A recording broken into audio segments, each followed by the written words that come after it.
Thank you, Mr. Chair. This is the second hearing in this subcommittee entitled Reviving Competition. How tragic it is that an economy that should be growing and recovering from government-mandated lockdowns is instead stagnating in uncertainty over record-setting inflation, labor shortages, and a crippled supply chain.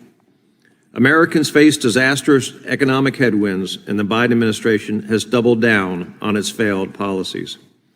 At our last hearing on this subject, inflation was 7%, now it's 8.3%. A gallon of gas was $3.31, now it's $4.33. Beef went from $4.55 to $4.92. I suggest we stop holding hearings.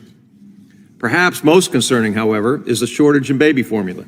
Young mothers in my district are driving hours to find formula and feed their babies. The most vulnerable population in America doesn't have a stable source of food, and Congress hasn't done a thing about it. But of course, we just passed a $40 billion Ukraine aid package that included funds for global food security.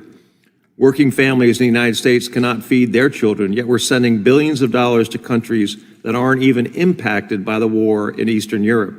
To make matters worse, there wasn't even a requirement that the food in these programs come from U.S. producers.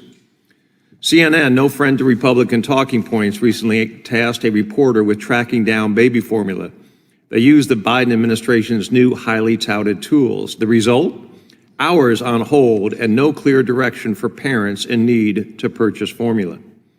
We can have a philosophical debate over the concentration of power in different sectors of our economy. I welcome a discussion of Amazon's acquisition of Whole Foods and its anti-competitive pricing and delivery practices that force small independent grocers out of business. But to suggest that changes to competition policy will put formula back on the shelves for consumers is disconnected from reality, especially when the Biden administration is busy shipping pallets of formula to the southern border for illegal immigrants.